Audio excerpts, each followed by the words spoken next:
man. So you know how it goes. So yeah, Yeah. man. Yeah, so I'm straight. Yeah, we cool. I We think straight. you need to come forward though, at least where your hands can touch this. So you're more in the frame. Like that. There we go. Cool. Yeah. Bet. So yeah, you know how it go. You know, good. Welcome back to Hidden Gems, people you need to know and why. As I've said before, this guy is not hidden, but well connected in respect and stay dropping gems. Welcome back to the show, Alex Thomas, man. Come on now, Chris Massey. Every time I pull up to the D, Man, I gotta sit down and talk to you. that's much appreciated, man, because you certified legend. Oh, let's start with milestones and accomplishments. I want to say congratulations. We happen to be here on the 33-year anniversary of your professional career. Thank you, man. I appreciate that. Man, I appreciate time flew by, man. Yeah. Sometimes I don't even really realize it's been over 3 decades in this entertainment business. You know, comedy, TV, movies, animation. Just time flew by, but all I can say is look at God. So yeah, before You we know? get into because it seems like to me something goes from being non-existent, and then it just seems like where does the time go?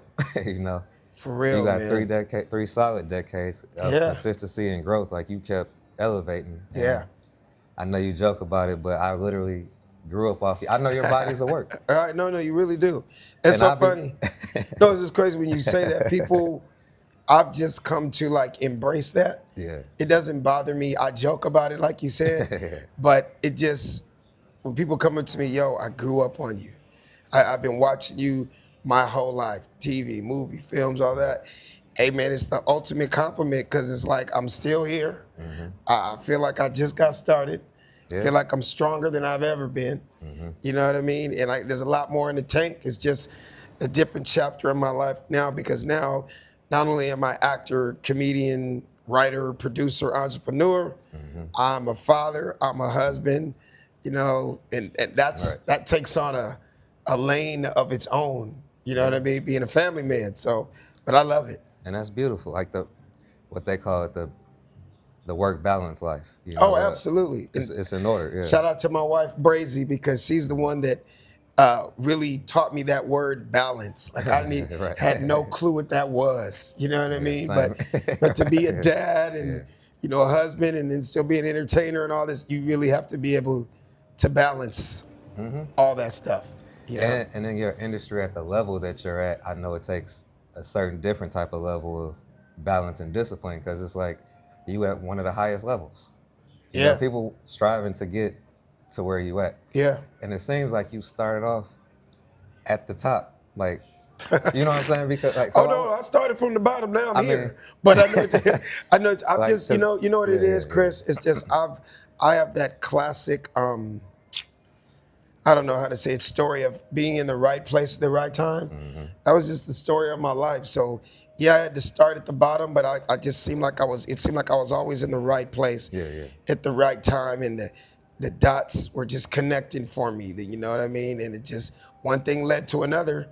And you know, it never stopped. I was very fortunate to never have to have a regular job, you know, over 3 decades to do what I love to do. So Exactly. And so you've told the story about how you got, so was this the first, what was your first major breakthrough? Like, was it at the comedy club or like, did you start off as stand-up or did you start off writing or acting? Like, no, well, you know what I mean? It was stand-up comedy first. And stand-up comedy is just what led to every other job in the business. You know, I'm not talking about Soul Train as a dancer, pop, lock, and breaker from 15 to 20 years old. I'm talking about the entertainment business. As far as, you know, TV, film, stand-up, it all started with stand-up comedy. And stand-up comedy just led to me writing on The Fresh Prince of Bel-Air. It landed me being on the Jamie Foxx show. It landed me being in the Players Club. It landed me to be, you know, on Family Guy cartoon. It just, everything came from the stand-up comedy. One of my favorites. Yeah. One of my, I was like, I thought it was mine too. Yeah. One of my favorites, Up in Smoke Tour. Then what record did you break? Because you like the first comedian headliner. Oh, yeah. Basically, you know, shout out to Dr. Dre for that, period. Because as a comedian at that time, I think the most people I had been in front of, like performance-wise, was maybe like 1,500, maybe 2,500 people. And for me to go from that to every arena in America, opening up for the biggest tour in hip hop history, Up in Smoke at that time. Dr. Dre, Snoop Dogg, Eminem, Ice Cube, Warren G, the East Siders, Exhibit, Daz, Corrupt. It was Eminem. It was Ice Cube. It was crazy, man. So that was big for me. As a comic, it was groundbreaking because no one had did it to that level. Right. You know what I mean? Shout out to TK Kirkland, a legend in the game. He was actually first to go out with NWA. Yeah. When they were just NWA, but everybody that knows their hip hop history knows that kind of wasn't able to continue on. After they said "fuck the police," America said you are not going to go around the country and say "fuck the police." That story was actually in Detroit. Oh, absolutely. that happened in Detroit. With that being said, shout out to TK Kirkland. But 10 years later, I came around, and Dr. Dre and Snoop were able to do it at the highest level. And by that time, when Eminem came around, this is 2001. Hey, they were able to go to every city in America, 30,000 seats, sold out every night, and the rest was history. So, and so like these milestones, just like you said, right place, right time. How did you get that call? Like, was it? How did you get that call? I want you to headline this tour. Like, somebody recommended you. Dr. Dre just called me because I know a lot of people's favorite comedians. Right. And we talk a lot about. In business side, your network is your net worth. So it's like, so that name was probably floating around. I was like, oh, I think Alex, or I'm not gonna lie to you. That was that was a real example of me just in my relationships and knowing people. I was friends with Dr. Dre, just from being in that circle for so long. And at that time I did a couple skits and sketches on different people's albums, and always been around like the joke. During the Death Row days, Suge and rest in peace Tupac, they used to always be like, yo, if there was Death Row comedy, you would have been the first on Death Row comedy. You know what I mean? So long story short, I was just cool with Dre, and it had nothing to do with casting. It didn't have to be, my name was in the pot. No, he just called me directly. I was like, I got something for you. I'm about to go on this tour. You fucking with it? And I was like, hell yeah. You know what I mean? And the rest was history. And see, talk about right place at the right time. You was blessed with that from day one because you grew up in the mix at a time. Talk about divine orchestration. Like, you get what I'm saying? Like the industries simultaneously coming together. I mentioned this with someone before. It's like the emergence of hip hop and black comedy, and like when we starting to get, it was simultaneous. So they ran hand in hand. You was right in the mix. This is my neighborhood. This is. I mean, and shout out to Russell Simmons. So many of these different icons had different parts to do with my career and my life. For what Russell Simmons did with Def Comedy Jam, that put a whole lot of us on the map. You know what I mean? From me to Bernie Mac, to Chris Tucker, to DL, to Cedric the Entertainer, Dave Chappelle. I mean, the list goes on and on and on. So that was in the mid-'90s. So that was huge to help me get my name out there. Right. You know what I mean? So, yeah. And that's what we talk about, the importance of balance. It's so much talent, but it's important to have platforms and outlets, people who have positions of power, you know what I'm saying? Because it's like, and then the way y'all came together, because I'm sure you built another network from just crossing paths with, it's like, okay, we was on the same show, or we. Oh, yeah. I mean, relationships is everything. I tell people always, relationships is everything. And I was that guy. It's one thing I can honestly say. I understood that part of the game at an early stage. I wasn't that dude that just showed up, did the work, and was out. I was mingling. I was networking. I was getting people's numbers. I was getting people contact. You got to think about it. This is way before social media. Oh, yeah. This is before Facebook, Instagram, and fake, all that stuff. No, it was good old fashioned. I had a pen with me everywhere and a small little notebook. Yep. And I would literally take everybody's names and numbers. And I was that dude that would actually follow up and follow through. Follow up game. That's what a lot of people didn't understand that. They're like, how's this dude that's not a superstar, how does he know all the superstars?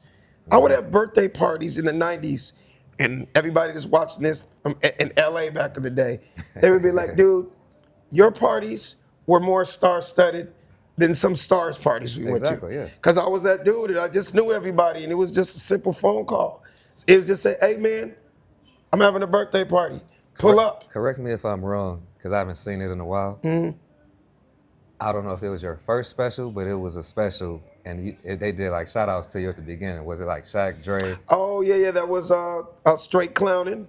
Man. My first 1 hour special. Yeah. It turned out to be a cult classic. Yep. But that was a good example of who the hell is this dude? Your first one, and you got anybody in there. And then you're talking about not just in the audience. They like, yo, oh, no, Alex, they were a part of my that was a sketch part of the that production. I wrote. Yeah. They were in the show. That was dope. And again, people go, who the hell is this dude? Who the hell are you? Yep. How can this guy that the world doesn't know have 4 or 5 people that the entire world knows? That still blows people away to this day. And they want to know. And guess what? Networking. Or they were just my friends. Yeah. So long story short, that was 2001. We had just finished the Jamie Foxx show. Jamie Foxx was a good friend of mine. Dr. Dre, I had just got off a tour with him. Yeah. Will Smith, I was one of the writers on his TV show, The Fresh Prince of Bel-Air. Exactly. Friends. Shaquille O'Neal, he was not only a friend, but he was a fan. Right, yeah. The same way I was a fan of him. The same way I'd be like, yo, can I get 2 tickets to come to the game tonight? He'd be like, can I get 2 tickets to the Comedy Store? It's like, And we were just friends. Yeah, I exactly. mean, Shaq was one of those type of dudes. If he had a barbecue in the backyard, he would call me up, 18, and pull up. You know what I mean? Exactly. Tyra Banks, we grew up together. Yeah. We've known each other since we were 16 years old. We're friends. Yeah. You know what I mean? So it was just me calling friends and say, yo, I'm about to do my first 1 hour special. I wrote a funny sketch. Can y'all hop in it with me? Yeah, exactly. Simple as that. Classic, man. It's like, That's something an agent could do. Yeah. If I had $10 million in a duffel bag, I couldn't afford those people. Those people are some of the biggest people in the history of entertainment and sports. They get paid millions and millions of dollars. Dr. Dre, one of the greatest producers, if not the greatest producer in hip hop history, he gets millions of dollars just to do a beat. He's like, man, go in that room, let's listen to some beats. Pick one, nigga. Right, yeah. Yeah. And I picked one. Man. And that was the music for Straight Clowning. You know what I mean? Exactly. Relationships. And I love each and every one of you for helping your boy out. Dr. Dre, all them, Will Smith, Tyra Banks, Jamie Foxx, Shaquille O'Neal. I love y'all. And I love y'all too.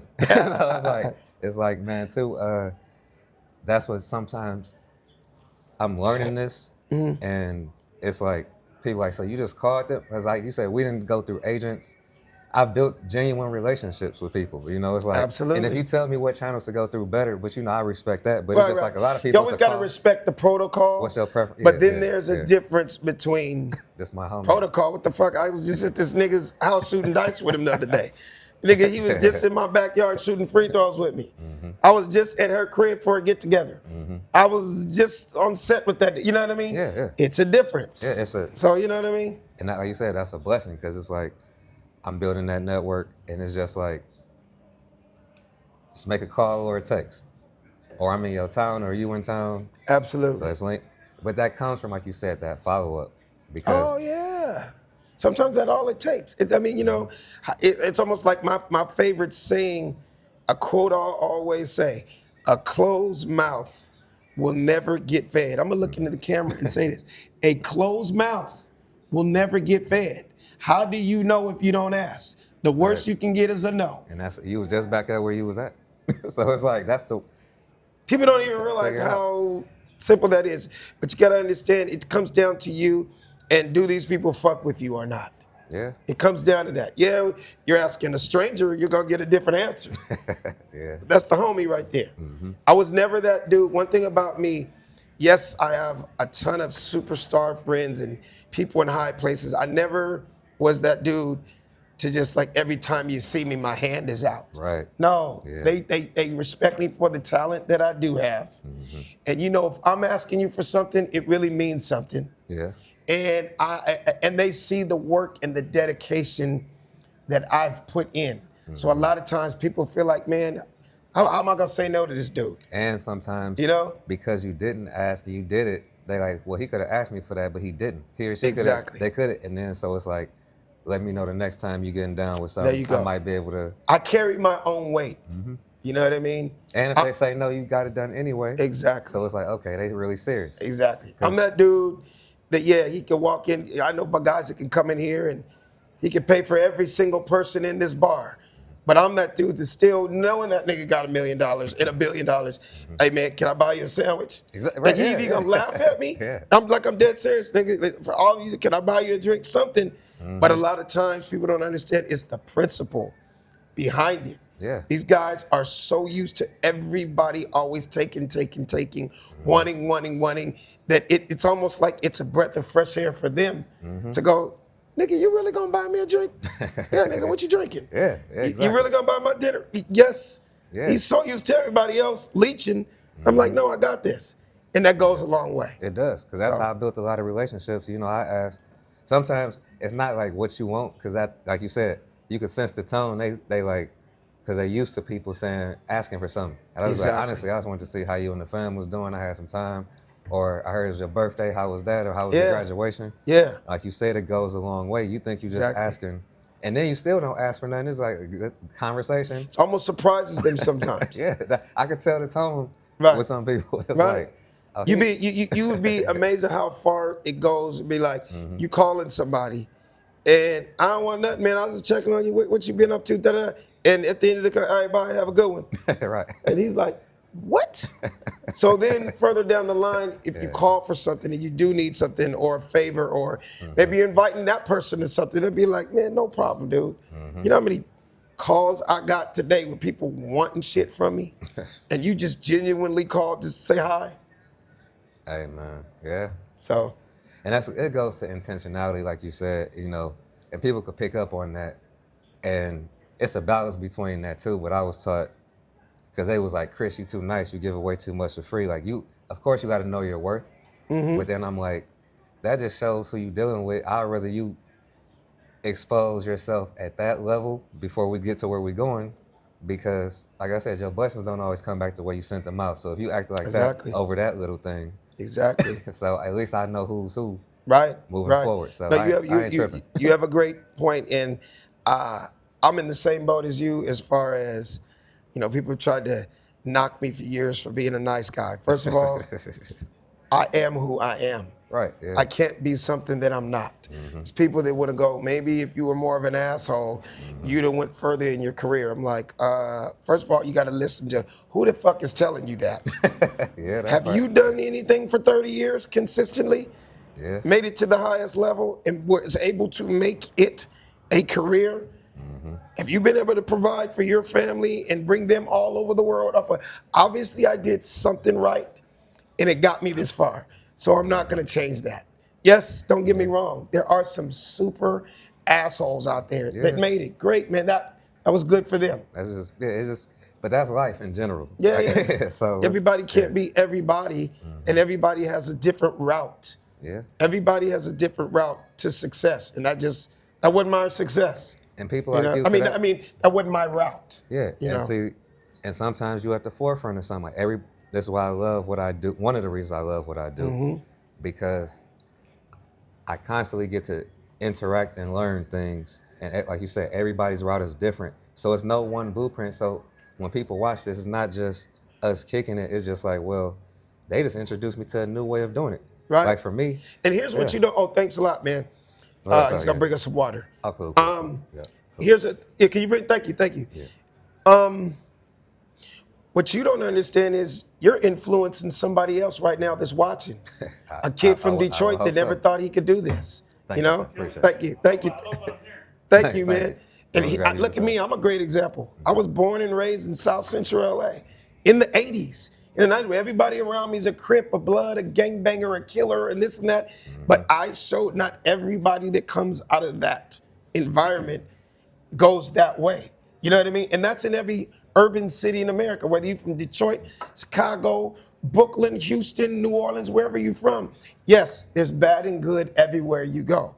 But then there's always, like Tupac said, that rose that grew out of the concrete. Yeah. You know what I mean? And sometimes I just have to lead by example. There might be another kid watching me and be like, man, this dude came from the same neighborhood I did. Maybe there is a way out of here. You know what I mean? And see, yeah, to that point, you get what I'm saying. It's like you were just reminding me, because correct me if I'm wrong, because I don't want to speak on certain things like it's not factual. I mean, if isn't factual. But you played hockey and tennis. I mean, not tennis, golf, right? There you go. So Two of the so-called whitest sports on the planet. Your boy loves. I love ice hockey. yeah, I love golf. Hey man, there's a lot of people, like there's some black people watching right now. Like, nigga, really? Like, yes. It's a joke I used to tell all the time on stage when I first started. You know, being the only black kid in an all-white private school, getting bused from the hood to Beverly Hills for all those years, I got teased by my own people, my own people, family members, people in the hood. Like, you do all that white boy shit. Right. You know, Yeah, I could play golf, Yeah. hockey, I could swim with the dolphins, nigga. right, exactly. You Yeah, understand? yeah. Stuff that you don't stereotypically see black people do. You know what I mean? I was real close with my father. You know, part, yeah, there's a lot of yeah. brothers that did not grow up with a dad. I'm not saying all this to be sarcastic. No, I'm just no, these are- trying to paint the picture of, you know, what I came from and what I ended up being. Yeah, I was like, damn, I couldn't play basketball. I was slow as a snail. You know what I mean? I didn't play football. I'm a super sports fanatic. Yeah. That shit just didn't work out for me. I was the dude in the hood that made everybody laugh. I didn't know that was going to end up being a career. Yeah, yeah. I didn't know I was going to end up telling jokes in front of millions of people all over the world for 30 years. It just, you know, a lot of times at a young age, you don't know your path yet. Man, Got to figure it out. I don't know who, like, I rarely get to say this, but I really didn't, it sound bad, but I was really just existing. I went into nothing, like, I was in the middle. And then it wasn't until I Talk about when you were growing up. yeah, growing up. Barely graduated from high school, you know what I'm saying? You have brothers and sisters? Parents only child. Okay. You know, I ain't play sports for real, you know, and I got a chance to reset, and I went to Dillard in New Orleans. Is for that my- a for my HBCU? Yeah, I went to two HBCUs. Okay. Dillard and Howard, both a year apiece. Okay. But because I went to Howard because of Katrina, I was 5 cities in 2 weeks, and Okay. went to Howard on the Katrina grant. Oh, wow. And that's when I realized that I had a purpose, because I started taking life seriously at 19, Okay. and I'm like, figure it out. You turned, it's crazy to hear that from you, negative into a positive. Man, so if I hear this correct, I'm just gonna repeat. Because of Katrina, unfortunately, the disaster yeah, it caused, shout out to everybody in New Orleans that was affected. But did I hear you say you got a scholarship because of this Well, Katrina I went on hurricane situation? Hurricane Katrina grant, you know, they was accepting Wow. displaced. So when I Yeah, like because I went students. through the 5 cities in 2 weeks, and shout out to the Beeman family for looking out. That's family. 'Cause I was Okay. on the back end of Katrina, Okay. and right outside Jackson, Mississippi. So when Katrina hit, what city were you I in? was right on the backside of Jackson, Camden or Cameron. So it didn't hit where you were. It went over you guys. We caught the equivalent of the back end of a severe thunderstorm. We lost electricity. They got property, so a whole tree fell in their pond in the back. So it wasn't as tragic as New Orleans, but it hit Mississippi also. They hit Jackson. Right. Like, see, we didn't know. We I ain't gonna say down the street. So Right. my point is, when we lost electricity, we didn't know what y'all was seeing. So people worried about me, you know what I'm saying? 'Cause Okay. they were like, where he at? Because they starting to see they hearing about all these stories. Right. I was kind of chilling. Right. But right. a voice came, what they call a still small voice. And God spoke to me. I paid attention at 19. Chris, I have a purpose for you. I wrote on one piece of paper. I keep notebooks with me. I, Christopher you Larry should, me Massey, too.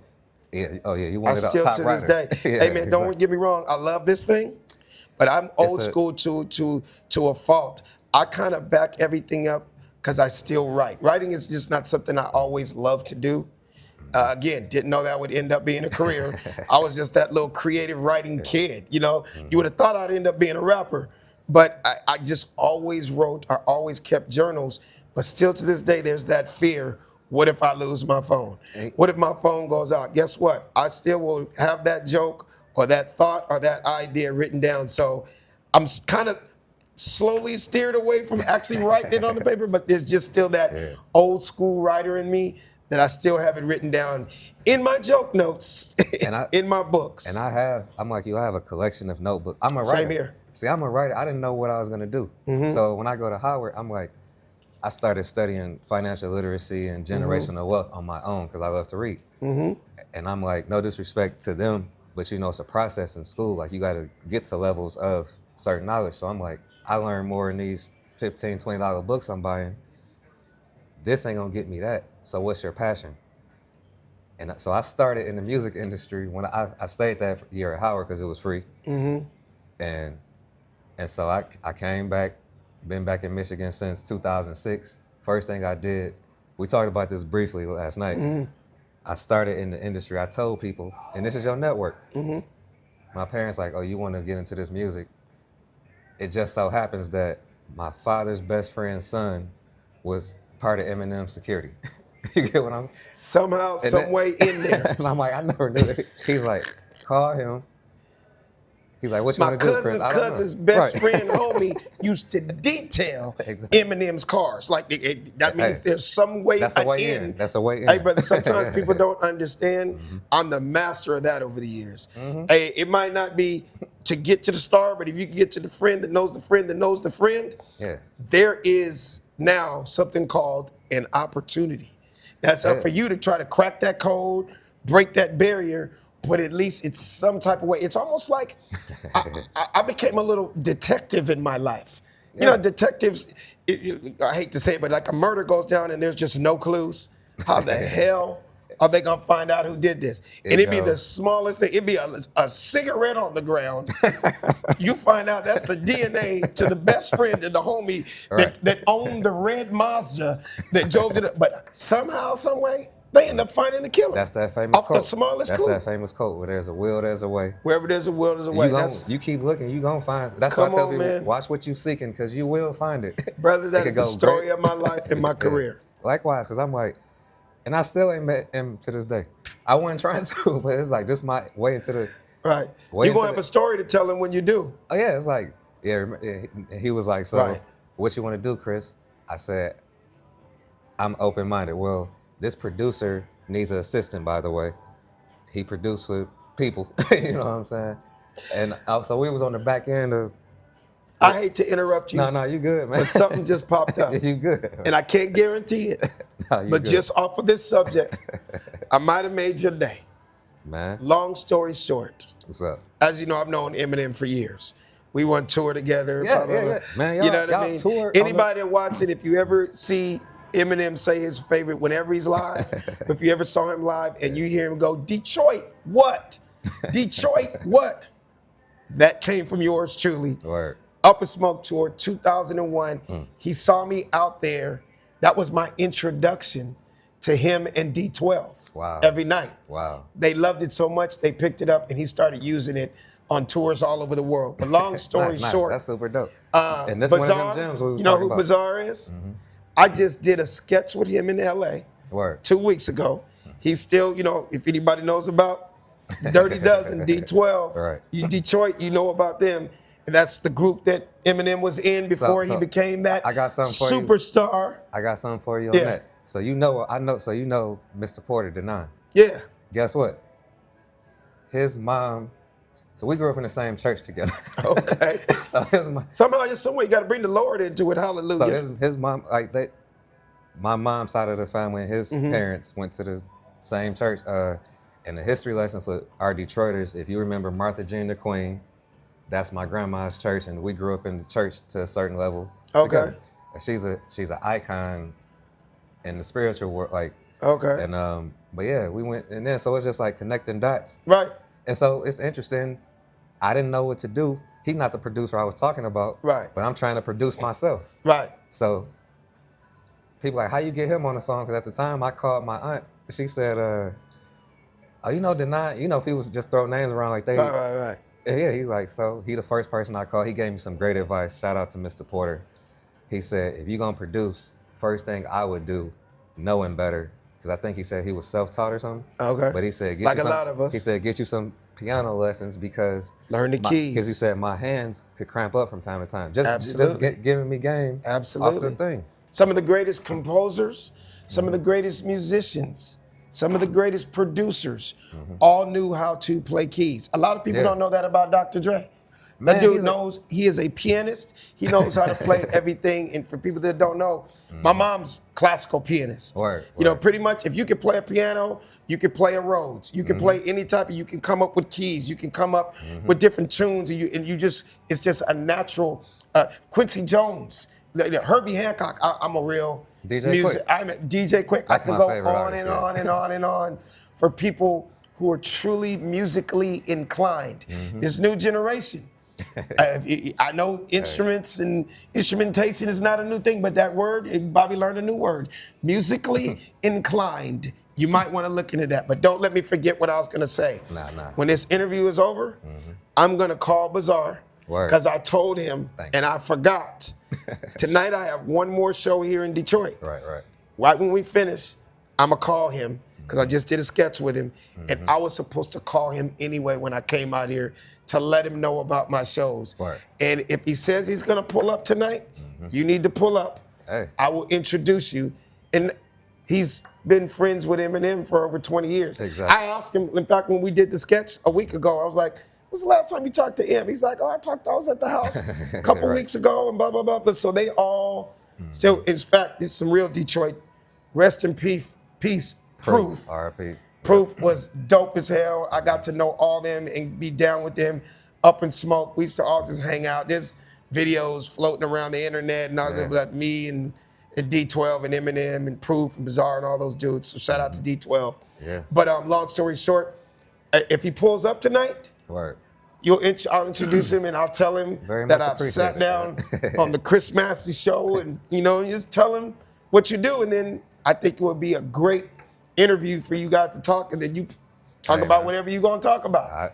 You know what I mean? Appreciate it. Yeah. You guys will have a lot in common because you both are Detroit, and yeah, man, I love what you do, bro. So, I love that, and see, just looking out for each other, and that's what I said. It's like you never know how it comes about, and when you don't target the certain person, sometimes they look out that you show love and respect to their people, because some people be. I've seen it. You've seen it. They be like, I ain't got time for that. But you don't know that was your end. It's a missed out opportunity for them. Again, back to what we're talking about, back to the detective work, back to being a hustler, back to networking, back to following through. Man, you never know who knows who.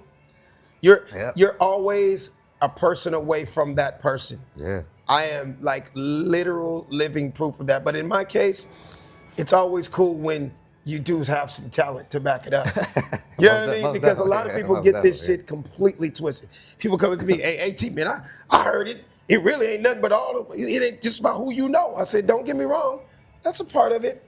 But it would be nice that you bring something to the table. Because you could know a bunch of people and just be the most untalented nigga on the planet and nothing ever fall through for me. But imagine knowing people, networking, following through, and you got something to offer. How about that one? That's what I tell people all the time. Well, I don't no longer say, like, if we get into that conversation, I'm like, half truths can be dangerous because they say it's not what you know, but who you know. I said that's half true because who you know gonna get you in there, but what you know can keep you in there. There you go. So you know somebody, they got you to the mountaintop. Not even the mountaintop. They got you a job. That part. And now all you got to do is perform and deliver. And look, you can't even do that. Now I wasted time. Now people gonna be looking at me sideways. You know what I mean? So yeah, it's the oldest saying in the book. When Preparation meets opportunity. Yeah, it's no All such we're thing as doing in luck. life is just getting prepared for when that opportunity comes through. Right, because for example, somebody be like, "You saying these names, Chris? I got you this interview, but if my journalist skills ain't on point, they gonna be like, why did I sit down with this? like, Absolutely. Cause you get the opportunity. I'm a student of my craft, like You have to be. because I'm still a student I work of with my people. game, and I've been in it over 30 years. What they say, never stop learning. That's how you stay like mental exercise. And when you feel like you're done, if you feel like ain't nothing else, then you know what? There is an okay thing that's called retirement. Yeah. And there's nothing wrong with that. But if you still gonna try to be in the game at whatever you do, you gotta be open to continue to learn. You have to be able to evolve. I tell people all the time, me being a so-called triple OG in the game now, over 3 decades, it comes down to either, get with the times or get left behind. You could be the old school dude, angry, upset, bitter, talking about this, or get with the times. Are you still in the game? Okay, then you got to evolve. Yeah. If you're playing basketball and you can't dribble with your left hand or your right hand, you need to go back to the 40s and 50s. Right, exactly, yeah. A high school kid can go through his legs and dribble and no look and Euro step all over the place. Now, you can't get with the game if you're not up to the times of what's going on at this time. You know what I mean? So, and that's it goes back to what you said a few minutes back about, because I met one of my heroes, one of my favorite. I said, you one of my favorite artists and composers. We met at a birthday party, DJ Quick. okay. Shout out to Quick, the homie. One of the dopest of all time. You know what I love about Quick too? What? Any dope producer in the history, let's just talk about our world, R&B and hip hop, black folks. When you can throw on a beat for 10 seconds that you can identify who that producer is, that is incredible. I didn't even have to hear lyrics. You could hear a quick He beat got that and sound. go, He got that sound. He got that sound. He coined his sound. He got his. I'm gonna name 3 other guys like that. Dre, Pharrell, Teddy Riley, and Timbaland. Timbaland. I mean, the list goes on and on. No, but you get what I'm saying. Yeah, you got your staple. Like, it sounds the same, but it's not the same every time. But it's all different. Yeah, Think about how many artists all these guys have dealt with. But you could throw on a Teddy Riley beat and be like, yep, that's Teddy Riley. You hear Pharrell go, you can go that's a Pharrell beat. Oh, that's a Dr. J. That's some DJ Quick. You know what I mean? So shout out to all those amazing producers. And somebody said the reason he gave you some time, it was a private birthday party, like somebody's 50th, and they brought him out. He showed love, he performed, and then he did a DJ set, just kicking it with people. And that's why he's a real one, man. I know your catalog, when you could DJ a set playing all your music that's not all you, like I produced that you ain't know that he produced that. Exactly. He got his records in there. He produced across genres. I said, I watched him DJ a set with his own catalog. Isn't that crazy? I said, you know one what? other incredible out of this world producer / singer / songwriter that you hear 3 seconds and you know that's Babyface. How many hits did he make for other people? Yes. And then he could go 2 hours just on his music alone. Yep. Again, that's a whole nother episode because we can go up for hours just on that. Yeah, I forget that you that music head too, because that's one of our things. Come on, man. And then man, that song.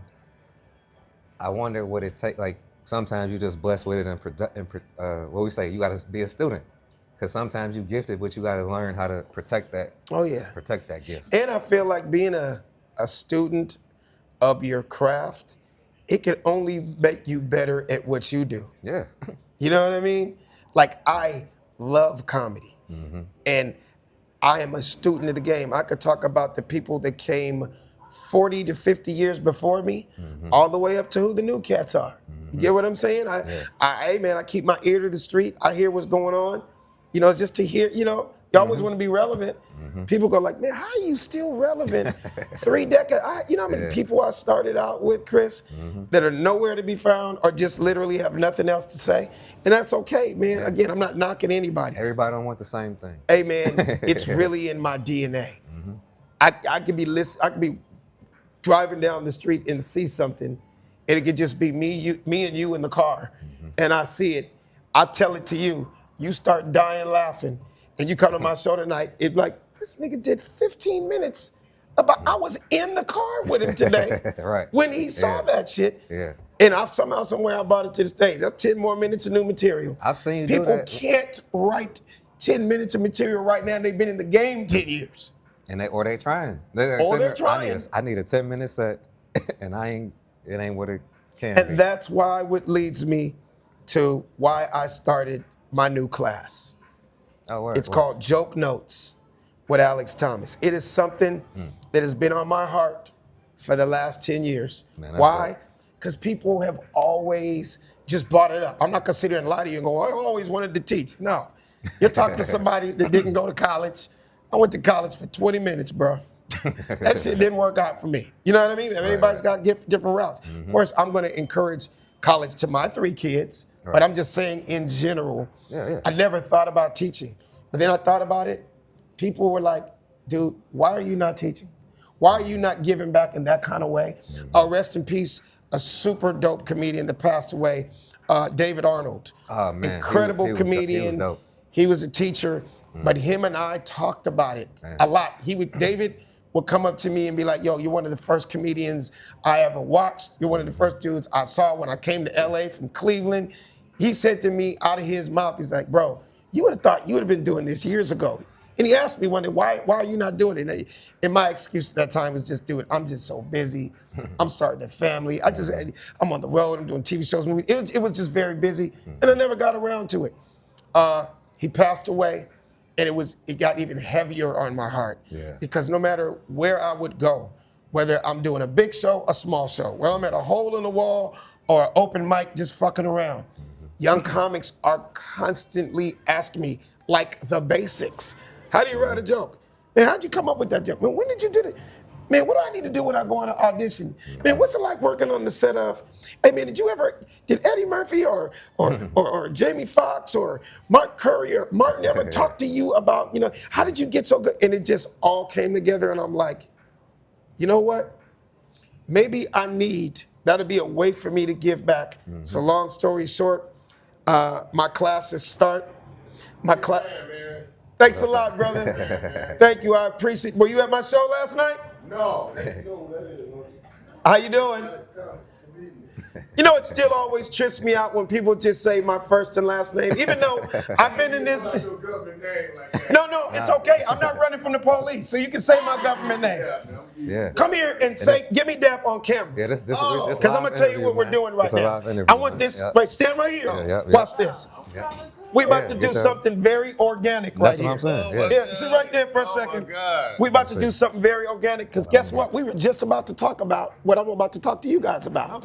I'm from Detroit, by the way. From the D, Detroit. What up, though? From Chi-Town. And this man is from Detroit. His name is Chris Massey. He's a young podcaster. Okay. Every time I come here to perform in Detroit, I always find a way to sit down and talk to him. Okay. He started out as a fan. He came up to me, be like, yo, I've been watching you my whole life, watching all my movies, all my TV shows, blah, blah, blah. But I got to say this on camera. Okay. We were just talking about this. These are 2 literal random people that literally walked into the bar. I'm at my hotel right now, and I just hear from a distance, Alex Thomas. I'm like, how does he know my last first name too? That's crazy. Donovan Thomas. This is my cousin that I didn't even know Yeah, you know about. what I'm saying? From another But it's still crazy. This is just how down to earth I am. Yes, sir. Exactly. I've been on TV and doing movies and telling jokes all over the world for 33 years, and it's still. He took it way back. He ignored But his here's video back in but the day. here's what trips me out. Still to this day, when somebody says my first and last name, the first thing I say is, "Did I go to school with you? Do you know my mama? Yeah, you say that. What church you go to?" Exactly. You know what I mean? I'm just really down to earth. Like, I forget that, and you heard me say it on camera. I'm like, "Are you at my show? How do we know each other?" He's like, "No, I'm just a fan." Yeah. Yeah. Hey, that's love, And that man. still trips me out, You brother. got your inhaler?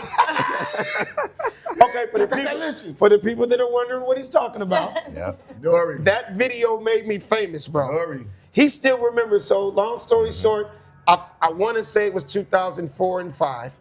It was Pharrell's first huge hit. The rapper's name was Noriega. The name of the song was Nothing. What you want to do? You probably all, oh boy, I came to party.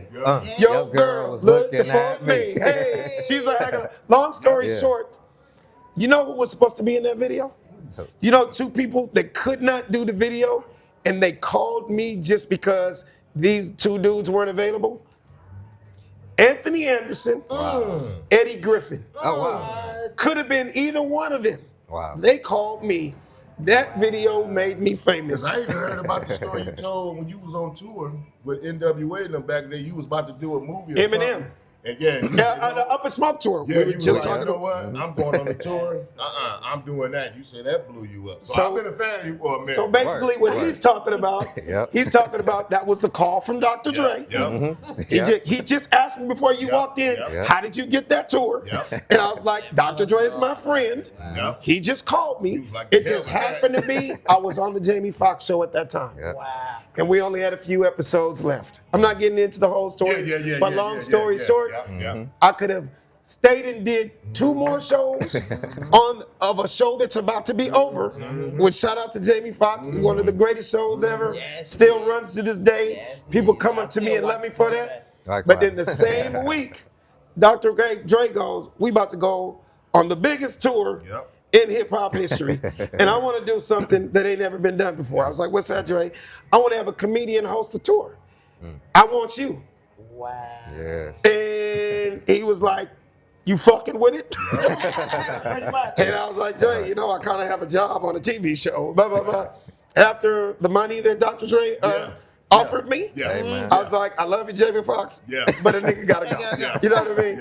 So long story short, that was the beginning of the Up and Smoke tour. But back to what you're talking about, Tata Lalicious. Ready? See, thank you, sir, because I even forgot about that. And I was like, You helped out with the interview. Yeah. So long story short, man, I do that video.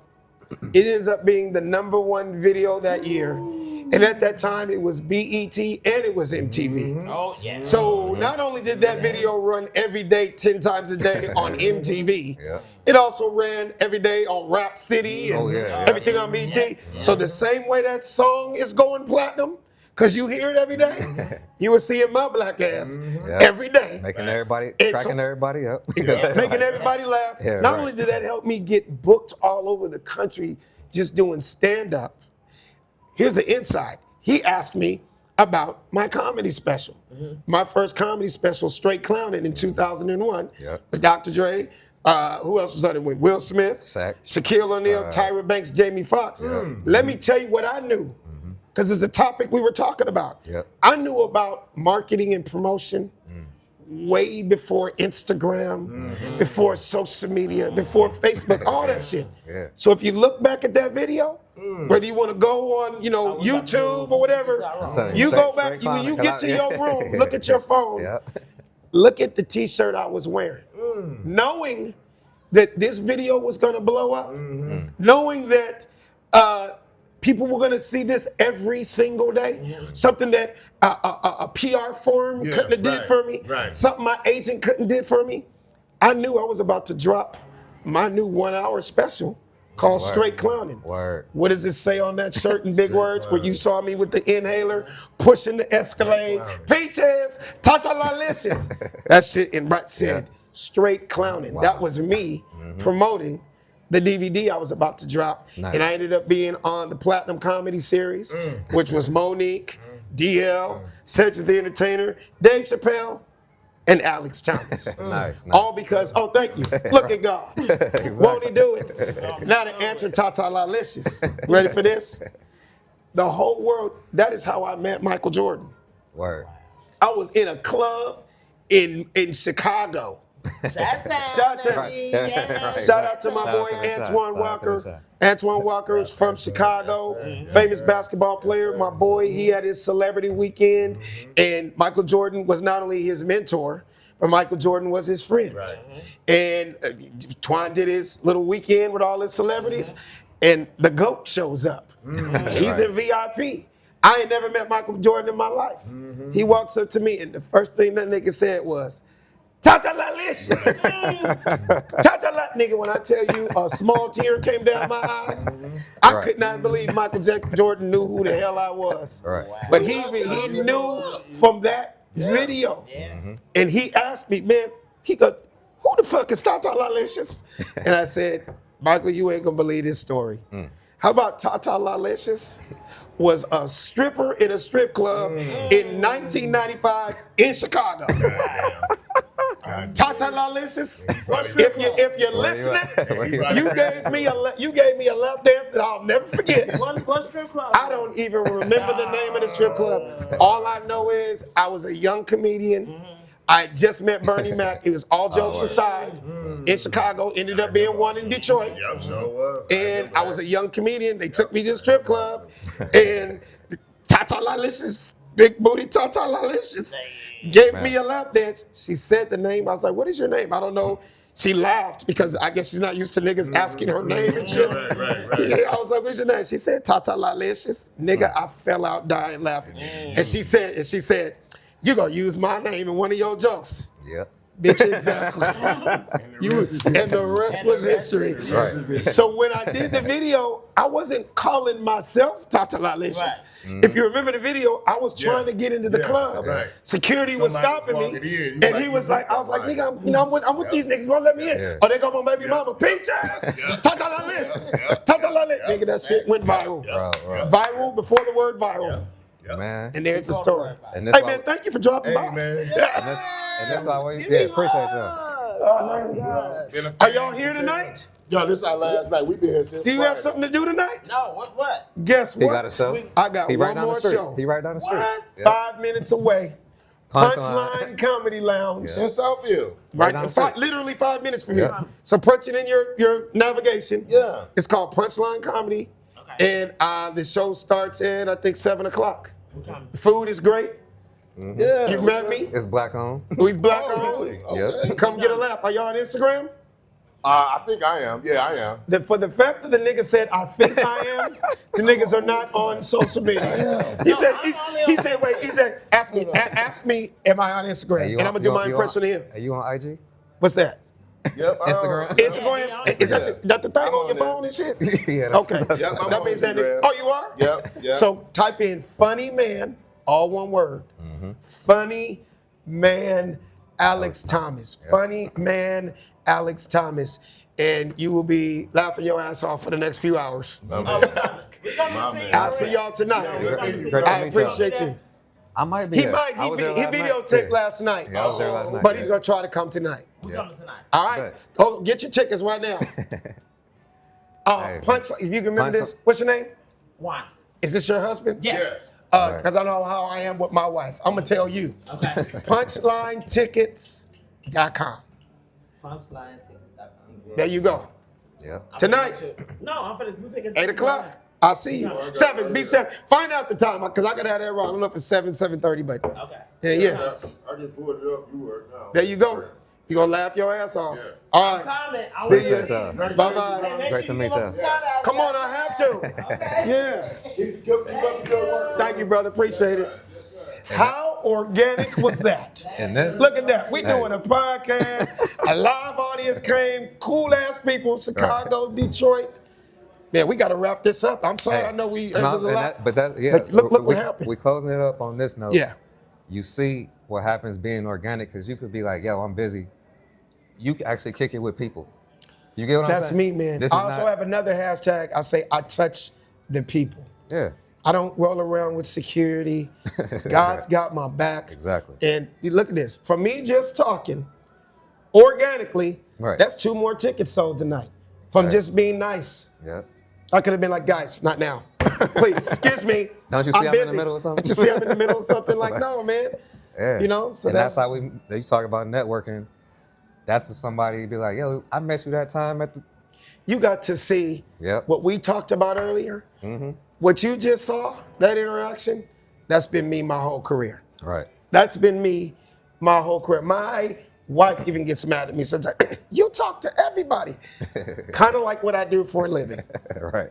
You never know who. Yeah. You never know. And they might bring some people off the love. Like, hey, man, y'all. Oh, okay. Now that you're on that subject, I'll make it quick. Yeah, so Where we're sitting right now, we're in the lobby of my hotel. Just last night, no, night before. oh yeah, I I saw that was today. walking Yes, yeah. into the lobby to go to my room. A dude goes, "Oh my God, Alex Thomas, man, I love you, man. You funny as hell." I was like, "Oh, thank you, brother." Since he's in a hotel, I figure he's in here too. Where you from? Oh man, we from New York. I'm like, "Oh, what you doing in here, man? We got a convention. It's going down to the Masons. We got a convention." He's like, "Man, there's 7 of us." He said, "There's 700 of us." And I was like, "God damn, the club ain't that big, but a few of y'all can come or whatever." How about for me saying hi to him in the lobby, taking pictures? We sold 50 more tickets. He went and took that picture, and they all showed up. Look at God. Hey, and to, You know and what to I mean? double That's down just- on that, because you sent me something. I heard it might have been him in the background, but Right. your fans are real. A yeah. lady, didn't she get hit by a bus? Oh my God. I can't make this shit Hey, up. man. That's how we're gonna close. That's how we gonna close it. Say that into the camera one more Hey. time, and I'm so Hey. happy you brought that up. I thought you was gonna say, because I heard him say something about Dude. it was I can't believe that you even know that's the same situation. because It was those people. I heard him say Masons, but it was a lady in a wheelchair. You really listen, brother. I said, what did you send me? Because I watched it through. She in a wheelchair. She in a wheelchair. All right, stop it right there and let me finish the story. It's not funny. And I'm gonna need this. It's funny, but it's not funny, but it's incredible. And this is just the story of my life. And I need this sound clip because I'm gonna turn this into some animation. Got you, bro. You ready for this? Yes, sir. So, just to show you guys, like another one of my true Hollywood stories, even though I'm in Detroit. How about at the end of my show last night, I take pictures with all the fans. Yep. You've seen it with yourself. Right. They all come up. I literally will spend an extra hour of doing meet and greets, and I don't charge money like Chris Brown. Chris Brown charged $1,500. I was like, damn, can I get a dub out of him? Right. $20, whatever. So long story short, I'm taking pictures, blah, blah, blah. I get to the end, I'm like, all right, did I get everybody? Thanks a lot, Detroit. And one brother comes up to me, he's like, hey, brother, if you could just do us a quick favor, you have a huge fan, but she's in a wheelchair. So if you can just walk over and take pictures with her. I was like, man, absolutely, no doubt. I got you. So I walked over to the girl, and when I tell you she was laughing her ass off, I was like, why is everybody laughing? Because the brother's like, well, you wouldn't believe what she went through today. I was like, what? He goes, she bought 5 tickets to come see you. She's a huge fan, but unfortunately this afternoon she got hit by a bus. I was like, what? And she's still showing up. Sitting there Right. in a cast with ligaments ripped in her kneecaps on a wheelchair. And she just got it. I don't know if it was a bus or if it was a cruiser. I don't know. But the bottom line is she got hit by a vehicle. And still came to And your show. still came through to see me, left the emergency room and came to see Alex Thomas. Look at God. That's all I can say. And I don't say I don't love my fans.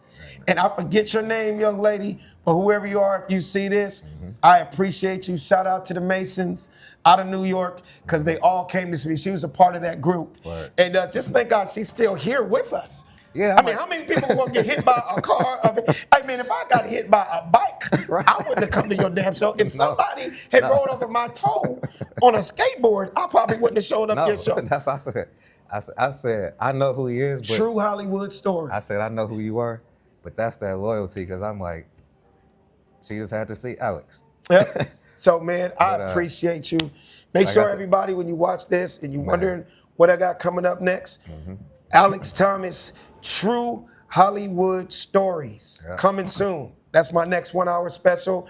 I don't have a date, but if you follow me, Funny Man Alex Thomas on Instagram, trust me, when it's time to announce it, it's going down. I love and appreciate And you. I want to say thank you because, you know, I'll be 40 on Friday, so this is the Happy perfect. birthday, brother. It's the perfect birthday. What does that way make to you start it. as far as signs? I'm an Aries, April 3rd. Aries, okay. Yep. Congratulations, brother. Thank you, man. You don't look a day over 39. Right. Thank you. And so I appreciate y'all for tuning in. This I'm transitioning out to 30 into a new decade. You can follow me personally at Chris Massey Show. And you can follow at The Hidden Gem Show, which is the YouTube channel that we're building right now. This is year 18.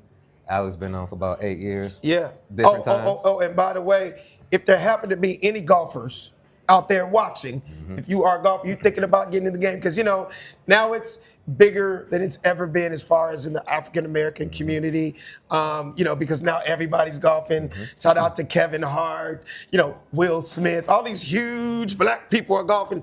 Brother, I've been golfing over 3 decades. You still Inglewood? Come on, man. I am the ghetto Tiger Woods. They call me Inglewoods. But the difference between me and Tiger Woods is I can drive. I know how to drive a vehicle. Tiger, if you're listening, brother, please don't ever get behind a wheel again. Maybe a golf cart. But even if you get behind the wheel of a golf cart, you might still need your caddy to drive you. Dude, Tiger's been in like 10 car accidents in the last 5 years. But why they all rollovers? We was talking about this the other day. Yeah. So how's you driving? Bro, you are my idol. I love you to death. I thought your son was 16. Maybe he got a driver's license. Uber, if you're watching, can you please sponsor Tiger Woods? Bro. I mean, do they have Waymos out here now? Nah, I don't think Waymos so. ain't here yet. Nah, I don't Waymos think are in they New York, Miami, LA. They're autonomous cars. Yeah, them- And there is a ghost driving your ass around. But even a ghost would be safer than Tiger. I don't know, Tiger. Please, whatever you do, just don't drive your kids to school. You don't need to drive to the gym. You don't need to go nowhere, brother. They just need to lock all your vehicles. Okay, so Tiger Woods, I love you. Just no more driving. The only driver you need to hit is that tailor-made driver, and the only thing you need to be driving is par fours. Okay. And one more thing, special shout out and thank you to our official sponsor, inspirational lifestyle brand Legendary. Their motto is believers become innovators, innovators become legendary. Follow them at LGNDRE and the website lgndre.com. Great things coming for 2026. Once again, appreciate you, bro. Black Golf Excellence. If you want that, you go to SouthCentralCountryClub.com. One more time. Are you going to write all this on the screen, right? SouthCentralCountryClub.com. We are a black-owned golf lifestyle company, and it's owned by my black ass. Yes.